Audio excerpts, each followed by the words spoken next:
It is October 19th, 2005. This is the interview of Lanis Copeland for the Veterans History Project. He was born on August 7th, 1919.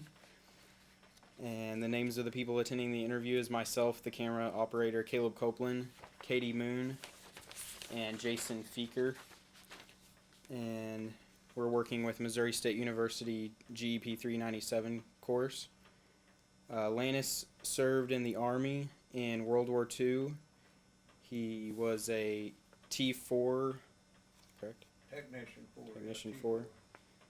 And served in the Battle of Normandy. And well, I went in on D1, D+1 in Normandy. Okay. And stayed through all of the battle there, all the way through up to the Battle of the Bulge.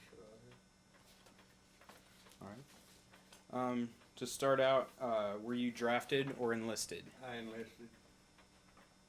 And what was your feelings at the time when you enlisted?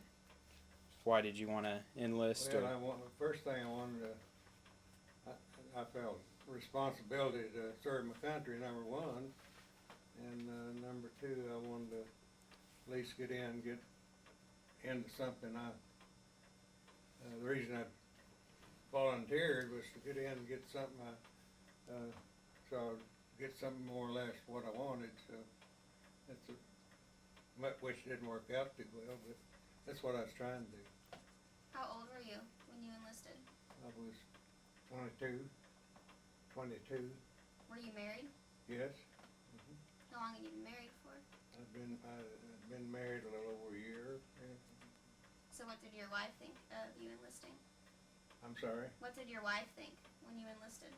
Well, she thought it was all right, so we agreed. Yeah, so she knew it was going to be drafted anyway, so because I was in 1A, you know, that meant you was going to be drafted. And we went ahead and I just went ahead and volunteered. So after you enlisted, what was your training?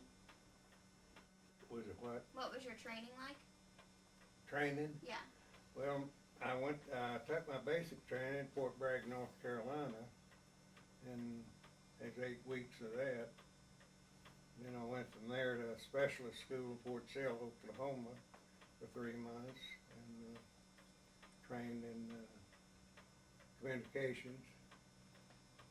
And after that, they sent me to Fort Sam Houston, Texas, to join the 2nd Division there. So, you know, we just trained as a division for the invasion in Europe, you know. Different types of training. We had maneuvers in Louisiana. Then we come back to Fort Sam Houston and had airborne training. After that, we went to Camp McCoy, Wisconsin, and we took winter training, skiing, and learned to ski and, well, surviving cold. That's what we was trying to do. You know. So I stayed there till I went overseas. So from there I went to Ireland and trained for about 5 months. And of course we was just taking steps to getting into the invasion. So that's what we was there for. What was the toughest part of your training? Well, the toughest part I run into was the winter training in northern Michigan. It got 45 below zero and we was sleeping outside up there, so it's pretty tough. But we made it. So.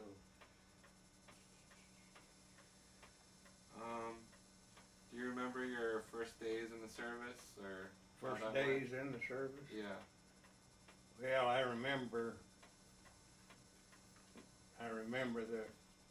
that was all boot camp, you know, so yeah, I remember that pretty well. Back then we had to serve, they don't have KP anymore. Back then we had to, because I remember working on in KP there, basic training and guard duty and all that sort of stuff. And then we take rifle training and marching, you know, learning all of the do's and don'ts of the Army is what it amounted to. So do you remember arriving on your first, I guess, assignment? You mean in Europe? Yeah. Well, we first went to Northern Ireland, and we landed at Belfast, and then we went to a little town called Armagh. British people owned a big castle there, Gosford Castle, so that's where our headquarters was, you know. And we trained there till April, I guess, of '44. And it was a lot of rain, a lot of fog, a lot of that, but it was pretty nice. Do you remember your first experience with combat? Yep. Yeah, my first experience was, we didn't get on the beach till D+1. The 1st and the 29th Division was the initial assault divisions, and our division was the 2nd Division. They was a backup for them, and we went over, you know, on D+1, and of course, yeah, I remember the artillery shells and machine guns firing at us, so yeah, it's still pretty hot around there. So we went from there, I think it took about 2 weeks to get over to St. Lo, and we had a little stall there for about a week, because we run into a lot of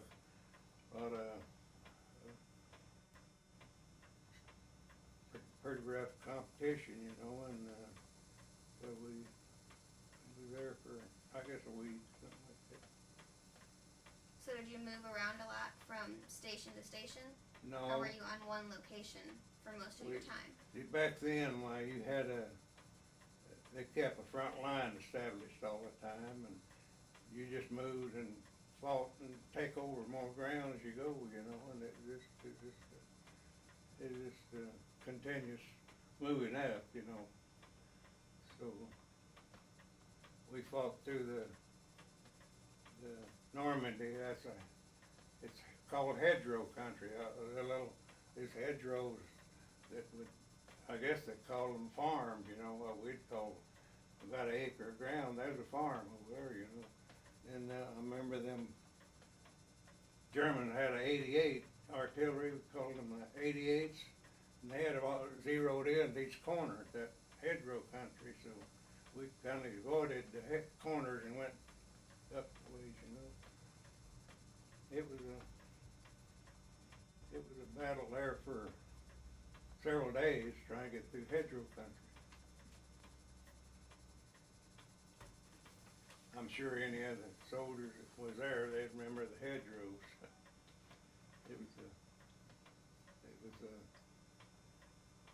I believe it was a staff sergeant in one of the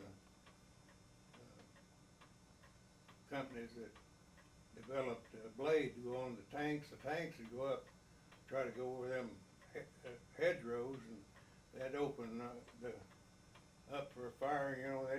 So they didn't want that bottom to be a showing, because the machine gun could penetrate that from the bottom, you know. So he made a blade to put on there like a bulldozer, and they pushed them hedgerows down so he didn't have to. Of course, I wasn't in a tank, but there was tanks there with us.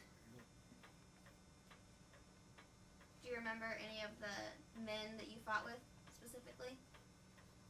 Oh yeah, my battalion commander is Colonel Carpenter, and then my battery commander is Captain Schultz, and first sergeant was Sergeant Davidson, I believe. Yeah, I remember most of them guys, and some of my other buddies was a guy named Barker, and they just several of them that I could still remember. So after I got wounded over during the Battle of the Bulge, I left my company. I went back to the hospital in England, you know. So I didn't go with them all the way through. After I think the 23rd of December, I left them. You know, that was during the Battle of the Bulge. But the Battle of the Bulge started on the 16th of December, and I left the 23rd. I think it was. I was only about 7 days during the battle. Can you tell us how you got injured? Well, I was, during the Battle of the Bulge, we was trying to keep communications open, and I was experienced in wire communications, so I'd climb a telephone pole, try to check the line had got broke. I couldn't get communication, so me and another guy was trying to run down the break. While I was on that pole, they opened up fire and with 88s, and of course it scared me, and I started down the pole and fell about 20 feet, and that's where I got my first injury, you know, during that. But I didn't go leave then. I waited the next day and got blowed off a Jeep, so they told me I better get out, so they sent me back to England hospital. Got me in traction from my back. You know. I got a few shrapnel wounds, but I didn't take the Purple Heart because I didn't think I earned it, so I didn't take that. What was your hospital stay like? Oh, it's a field hospital, you know. It's pretty good. It's there close to Birmingham, England. It was a pretty nice place, you know. So they had good food and everything. So it was a lot better than that front line. What was your food like on the front line? My what? The food? Well, you ever heard of K rations? It's a K ration. What it was, a little box about 2 inches thick by 6 inches long and 4 inches wide, and there was a meal in that. And it was good. It was really good. It had a lot of, you wouldn't think that would be much to eat, but it really kind of like. And you got one of those? We got per day? 3 of them a day. You got a breakfast, noon, and evening. We carry them in our pack, you know. If you try to get 3 or 4 days at a time, you know, where you wouldn't run out. So. What was your specialty during combat? What were you in control of? I worked with the Forward Observer in artillery.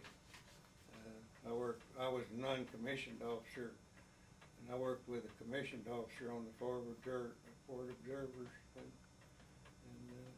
I helped him, you know, and tried to keep communications.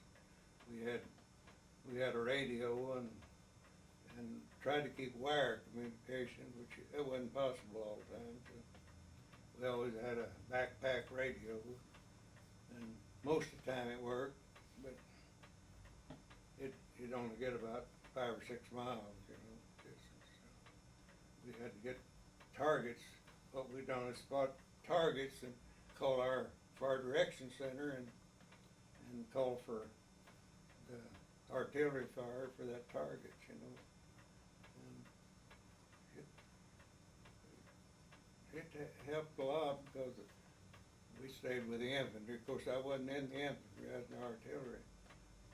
And we'd stay with them we had two teams. I'd stay up 3 or 4 days, and then I'd come back to the fire direction center, and the other one go up. We just alternate, you know.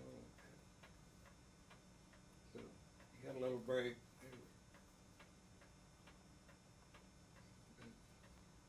And I got to see General Patton one time. he there at the Gosford Castle in Ireland.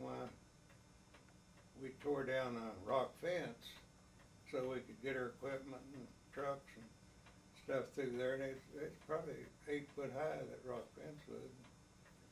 So, the British government found out about it, and so they sent General Patton and his aide over there to see we got it built back.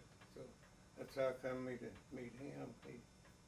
He come down one weekend, and I was on charge of quarters that day, CQ. Or my CO was gone, so they come up, and of course I knew him. He said, "Them 6 guns, have you ever heard about General Patton?" Yeah. He wore 6 guns, them shiny 6 guns. He had them on that day. When they come up, I saluted them, and of course I didn't talk to him. I talked to his aide. He was, I think, a lieutenant colonel. And he told me why they're there. I said, "Well, you better write my CO a note and leave it with him." So he did. So Monday we started building fence. That was in North Ireland, Gosford Castle there. So we got there in October, and we stayed till April the next year there. It was a great big old castle.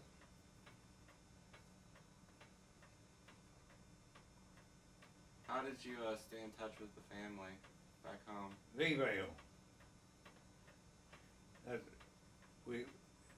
You know what V-mail is? Well, we'd write this on a big sheet, and then they'd photograph it little, and that's the way it come back. Call it V-mail then. And that's the only way you had to communicate, and we couldn't call, or we couldn't, that. So back in World War II, unless you was, a higher ranking officer or something, it's hard to get the call back home, because it wasn't allowed. The first place, everything was so secret, we wouldn't be allowed to call unless they could censor it, they censored all of our mail, so.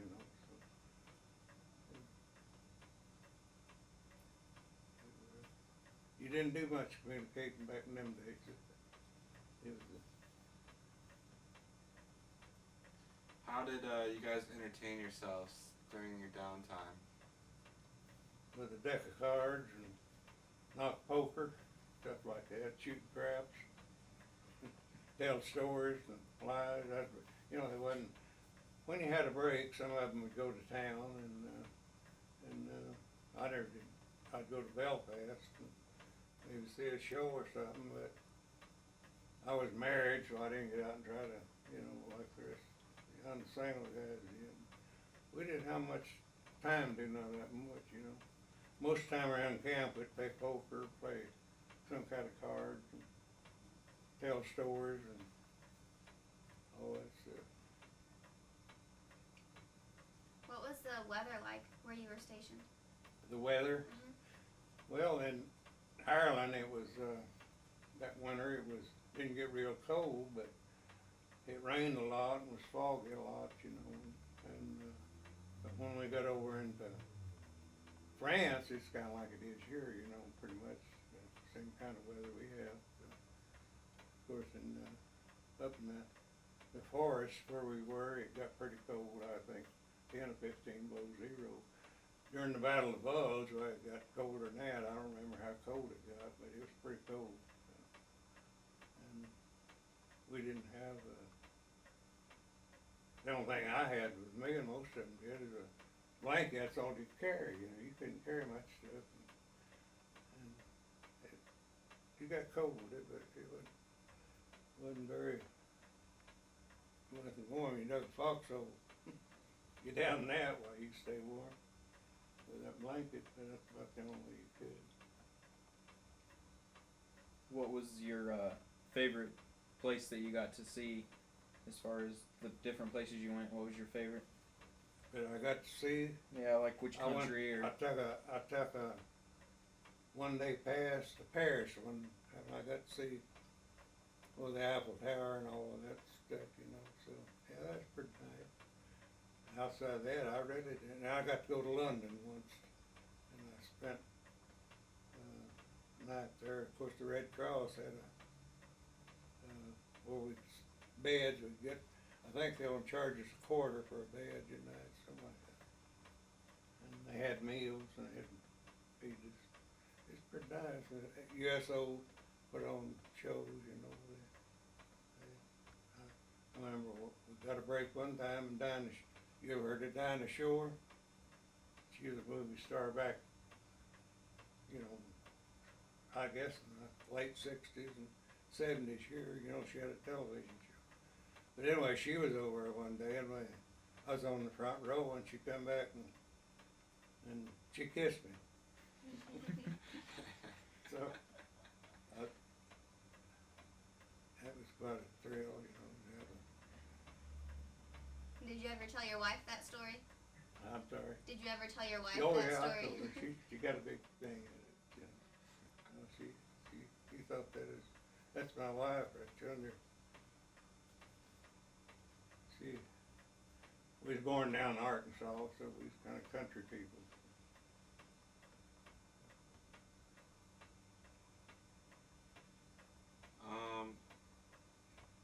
Do you remember what you were thinking when you found out you could go home, or what was it like going home? Yeah, I remember that pretty well.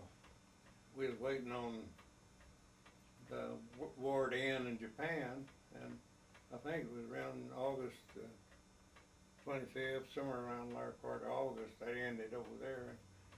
So I was then at Soissons, France, that was just east of Paris. After I got out of the hospital, I was just in limited service, you know.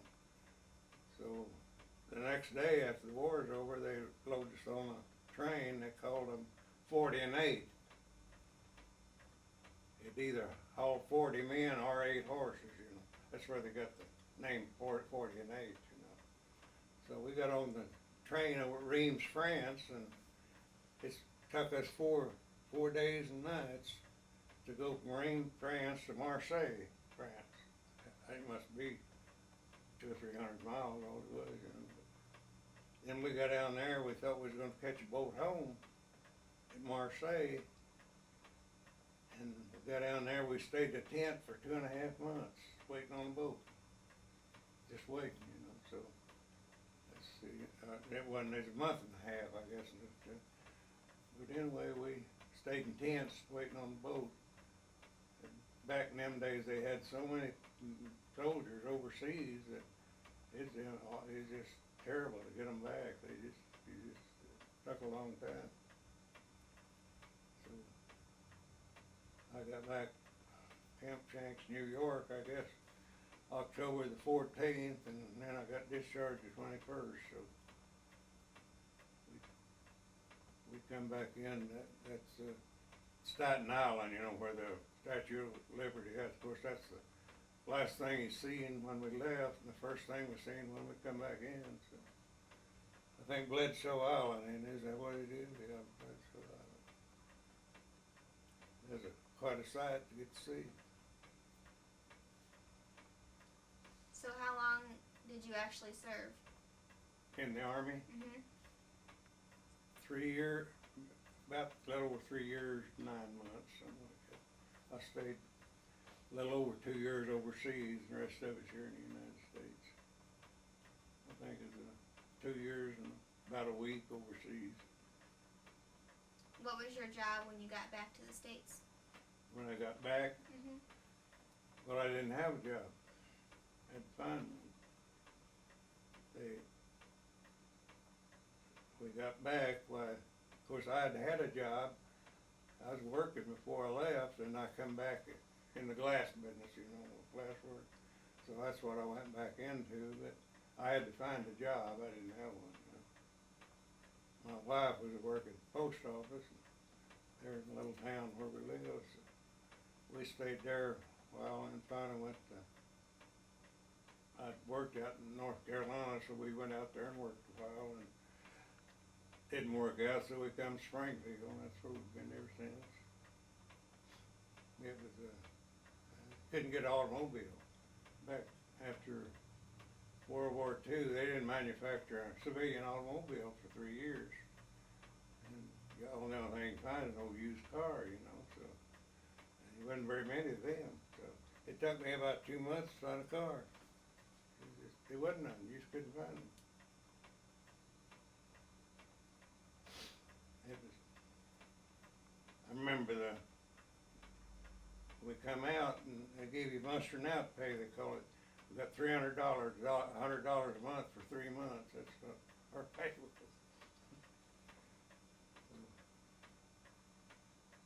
So you didn't have much money to operate on anyway.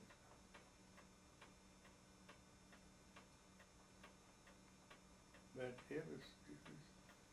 I was glad to get home, but we had a lot of experience with other outfits. We fought beside the 99th Division, the 29th, and I think the 1st Division was with us some. So it was quite a battle. The worst battle, of course, the worst part of it was the Battle of the Bulge. That was, didn't last too long, but that was pretty tough. Can you explain that a little more? Battle of the Bulge. Yeah, what happened, we were spearheading a drive into Germany, and on about the 16th of December, why the Germans had, unbeknown to us, you know, they had formed a counterattack on us, and they came through the weakest part of our line and they cut us off, you know. That was starting of the Battle of the Bulge, and then we had to, there was much, our division I know was all cut off for 3 days, and others were too, and we had to fight the circle, you know, the whole front. So, and the snow was on the ground, it's cold, and the tanks, German tanks, they had tanks that was superior to ours, you know, they were tough. So we had about a week's hard fighting there, but we went out. It was, the weather was hard, the worst part of it, you know, trying to fight in that cold weather. And my company, you know, of course we had them 155 howitzers, and the shell weighed 95 pounds.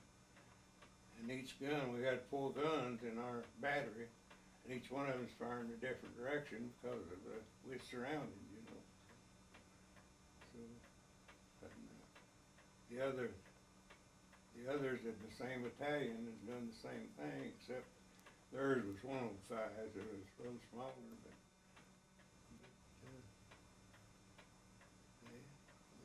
we won it. I think I wasn't there when it all was over because I already left, you know, 23rd, but I think it was along about the 1st of January where they pretty well had that under control. It was,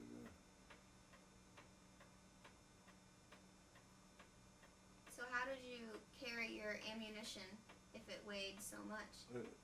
well, we carried ours for rifles on our, in the bandolier, you know, around the shoulder. And of course the howitzers, they had a truck that carried the shells for them, backing them up, you know.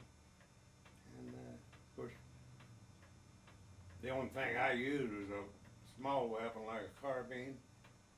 Because the infantry used the bigger rifles, and we didn't have to do much firing with an artillery because we was supporting the infantry, you know, so they done most of the firing. Of course, I had to carry the gun and be ready. Yeah, I'll never forget the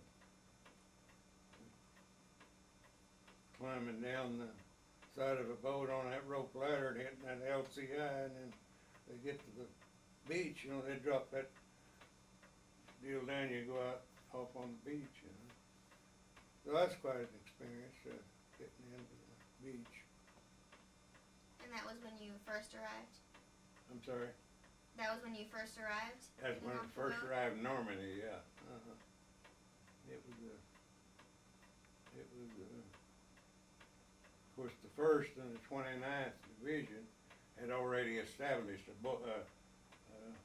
beach there when we got off, because they lost a lot of people, the 1st and 29th did, but we had a little easier than they did, because they took the beating, you know. But of course we went in D+1, some of us D+2, but it's still pretty hot there. But the paratroopers, you know, they went in before we did, and parachuted in behind their lines, you know. And if it hadn't been for them, I don't know, it'd have been a lot rougher. Then we had battle chips there.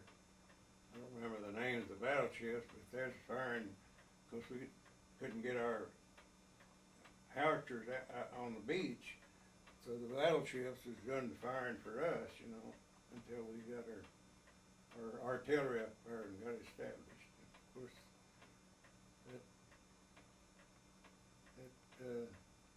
them battle wagons, they had a lot of firepower, and they really helped out, and the paratroopers, and, you know, the combat engineers, they done a heck of a job helping. And of course, my job, as I say, is working for an observer, you know, and it's, our job was to spot targets and call for fire on that, you know, and that's what we did. So it sounds like there was a lot of teamwork Oh, yeah. in between the different areas. The way the artillery was set up, we had what they call a fire direction center, and you get all of the information back to them, and they'd compute all of the targets, you know, and they called it out to the guns, and then we'd call for fire on a certain target from coordinates on a map. And of course we had to, a lot of it we guessed at, but most of the time it's pretty accurate. This fire direction center, I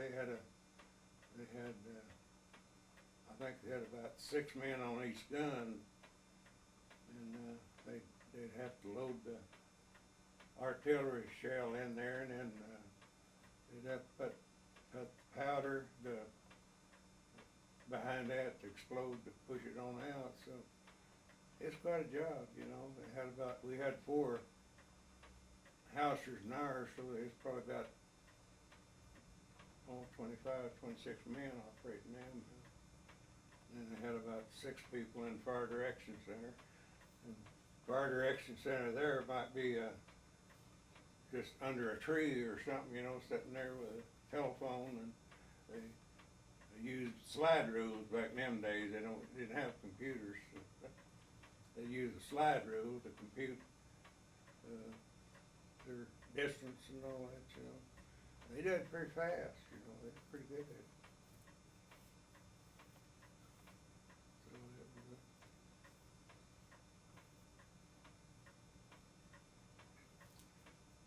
it was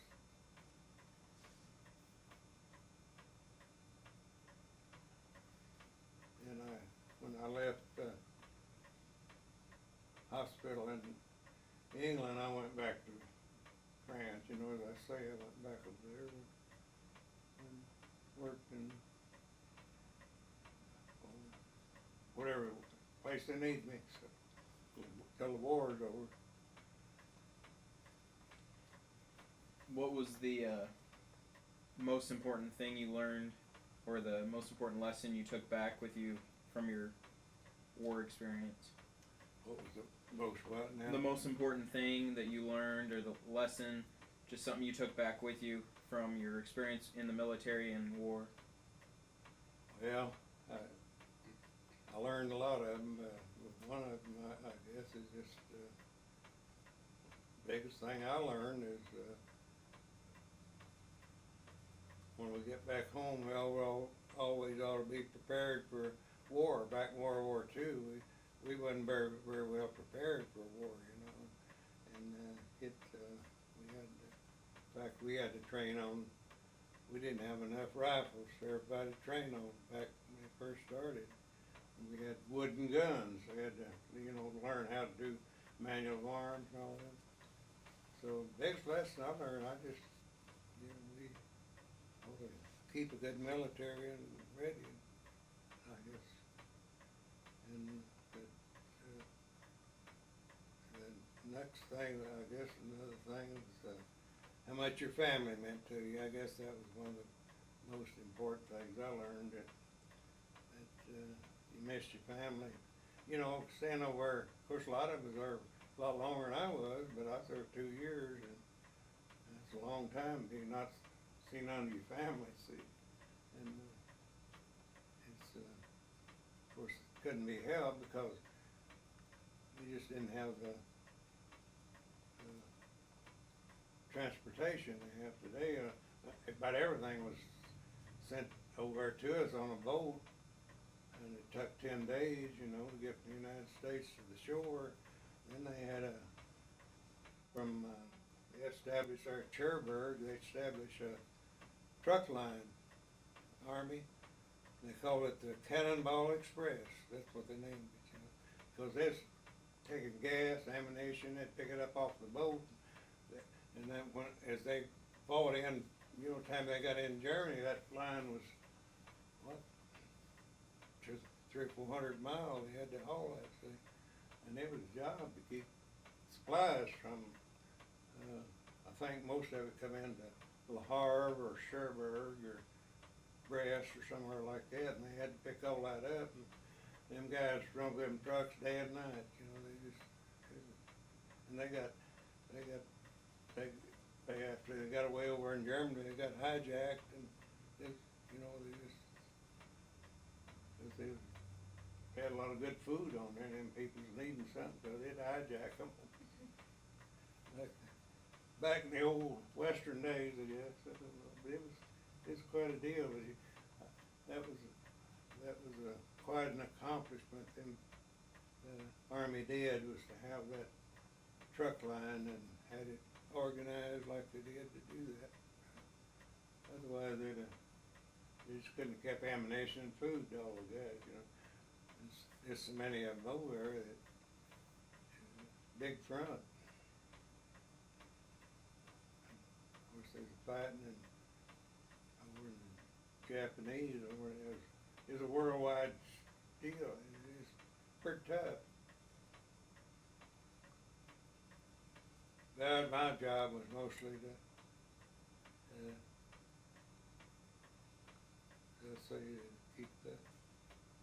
try to keep communications to the port observers where we get communications back to our guns, so we get targets fired on and all that, you know. It was quite a chore to do that. I had a Jeep, and we had I think there's a telephone wire. We'd have to lay that, you know, as we went up to, sometimes it's 7 miles. We had to lay wire from our guns to Fort Observer Post. Sometimes it's 7 miles, and I'd have to take enough wire, and of course you tie it off, you drive 10 miles an hour, you know, and let that thing roll, and that wire would fall off behind you.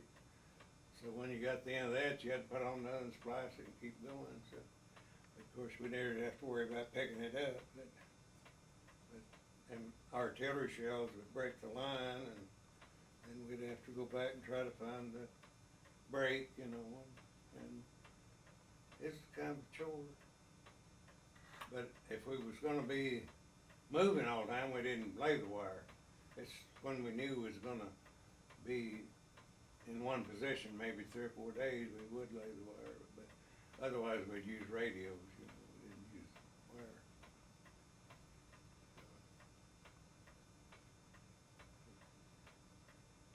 Don't sound like a big job, but it was a big job to keep that wire going. But I know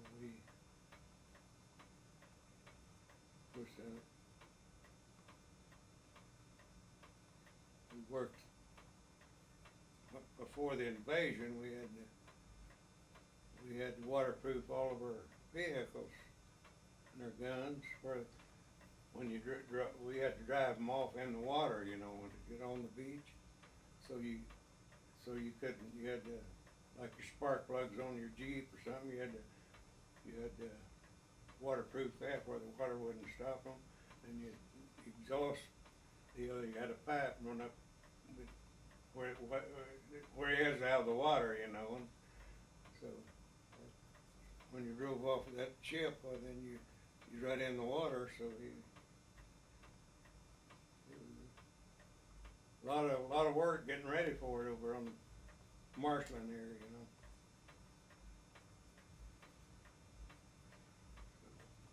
How many men did you work really closely with?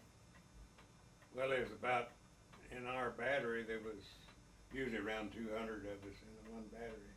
And they were the ones that we would work together all the time with, you know. And of course, in a battalion, there was 4 batteries, so there was 3 line batteries and then a service battery.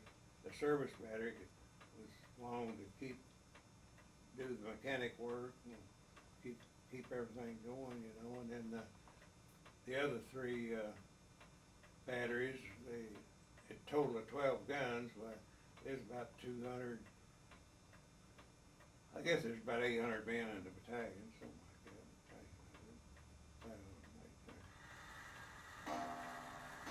But the ones I was closest to was the 200 I was with.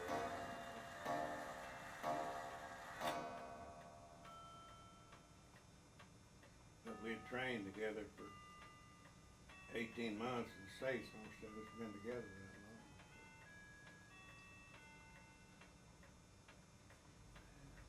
Do you keep in contact with anyone today, or had you in the past?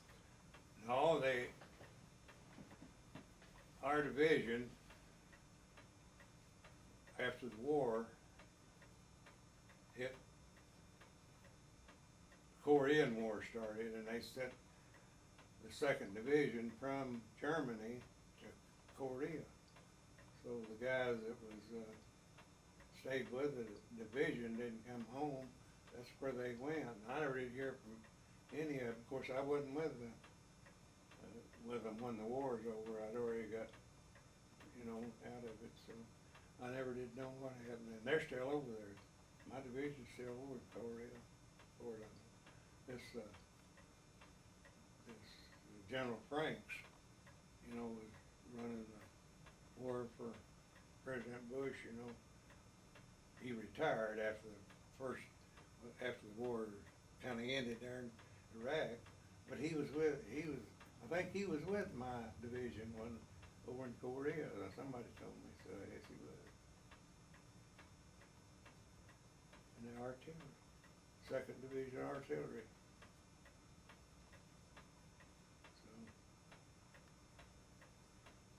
So, I never did hear, we just never, you know, like a lot of the National Guard divisions, they were made up of kind of home folks, you know, I guess. So they more or less had organizations after the war's over to kind of keep in contact with the division I was with. They wasn't a National Guard outfit, so we just didn't have that. I'd have sure liked to have seen a lot of them, but I never did see any of them. There was one guy that was in my division, but he happened to be from down where I was raised from, and I saw him. The only one I guess I ever saw it.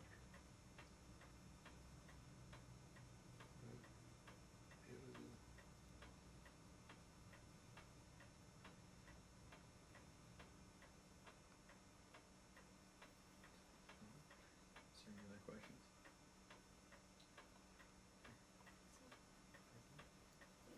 Thank you. Yeah, I guess I was in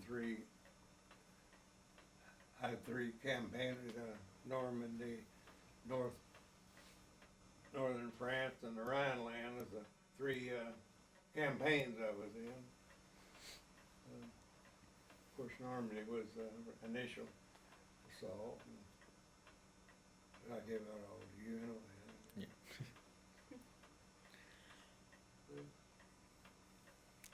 I know I'm no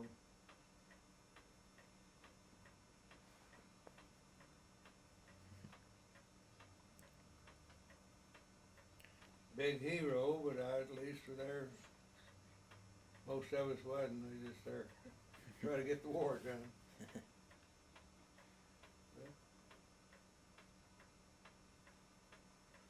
I was proud to serve. So,